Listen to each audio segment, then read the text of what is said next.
నమస్కారం. ఈరోజు మనం ఒక చాలా ఆసక్తికరమైన ఎక్స్ప్లెయినర్తో మీ ముందుకొచ్చాం. అదేంటంటే అబౌట్ సాయి పల్లవి స్టోరీ. అవునండి, తెరమీద ఎంతో మ్యాజిక్ చేసే ఒక అద్భుతమైన నటి వెనుకున్న అసలైన ప్రయాణాన్ని మనమొక ఎక్స్ప్లెయిన్ స్టోరీలాగా తెలుసుకుందాం. చాలామంది ప్రేక్షకులు ఆమె నటనా ప్రస్థానాన్ని దశలవారీలా వివరించండి అని అడుగుతుంటారు కదా. అందుకే ఏమాత్రం ఆలస్యం చేయకుండా ఆ స్టోరీ ఏంటో ఇప్పుడు మనం విశ్లేషిద్దాం.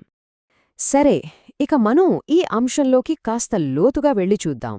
అసలు ఇంత విశాలమైన సినిమా ప్రపంచంలో సాయి పల్లవి కథను అంత ప్రత్యేకంగా నిలబెట్టే అసలైన సారాంశమేమిటి? ఆలోచించండి.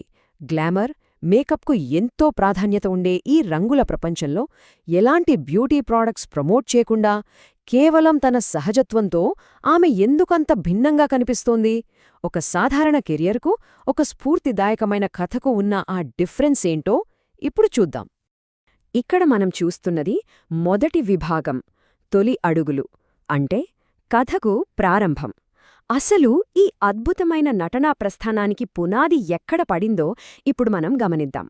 ఆమె కాలక్రమాన్ని మనం ప్రధానంగా 3 దశలుగా విడగొట్టి చూడొచ్చు. మొదటి దశ, అసలు ఆమె కథకు మూలాలు ఎక్కడున్నాయంటే జార్జియాలో మెడిసిన్ చదువుతూ ఒక డాక్టర్గా స్థిరపడాలనుకున్న రోజులవి. ఇక రెండవ దశ, తొలి అడుగులు. చిన్నప్పట్నుండే డాన్స్ పట్ల ఉన్న మక్కువతో టీవీ షోలలో పాల్గొనడం ఆమె కళాప్రయాణానికి ఒక మంచి బీజం వేసింది. ఫైనల్గా మూడవ దశ, నటనా ప్రస్థానం ప్రారంభం. అనుకోకుండా ప్రేమం సినిమాలో మలర్ టీచర్గా రావడం ఆ ఒక్క క్యారెక్టర్ ఎంత పెద్ద సెన్సేషన్ క్రియేట్ చేసిందో మనందరికీ తెలుసు కదా.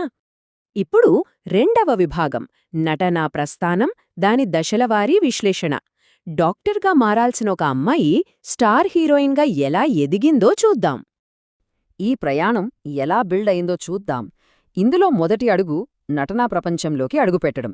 అంటే కేవలం ఒక అవకాశం రావడం మాత్రమే కాదు.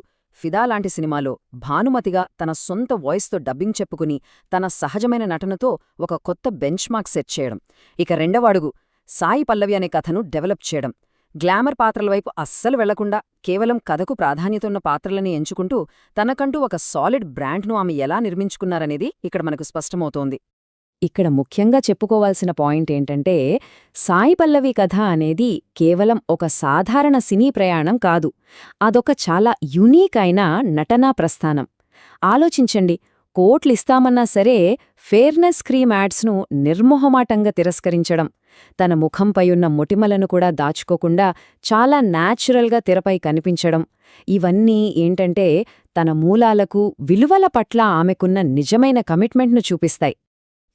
ఇక చివరి విభాగానికి వస్తే, దీని ప్రభావం, అసలీ కథ ఎందుకంత ముఖ్యం? సహజత్వానికి పెద్దపీట వేస్తూ తనదైన శైలిలో ముందుకు సాగడం వల్లే కదా ఈ ప్రయాణం ప్రేక్షకుల హృదయాలపై ఇంతలా ముద్రవేసింది. చూశారు కదా, ఒక స్పష్టమైన లక్ష్యం, విలువల పట్ల స్థిరత్వం ఉంటే ఈ గ్లామర్ ప్రపంచంలో కూడా తమకంటూ ఒక ప్రత్యేకమైన అధ్యాయాన్ని ఎలా రాసుకోవచ్చో ఈ ప్రయాణం మనకు చాలా అద్భుతంగా వివరిస్తుంది. అయితే ఇక్కడ మనం ఆలోచించాల్సిన అసలైన ప్రశ్న ఒకటి మిగిలిపోయింది. సాయి పల్లవి క్రియేట్ చేసిన ఈ సహజత్వపు ట్రెండ్ను ఫ్యూచర్లో మిగతా సినీ పరిశ్రమ కూడా పూర్తిగా స్వీకరిస్తుందా? ఖచ్చితంగా ఆలోచించాల్సిన విషయమే. కాబట్టి ఇలాంటి స్టోరీలు ఇంకా కావాలి అంటే సబ్స్క్రైబ్ బటన్ నొక్కండి. మరెన్నో ఆసక్తికరమైన విశ్లేషణలతో మళ్ళీ కలుద్దాం.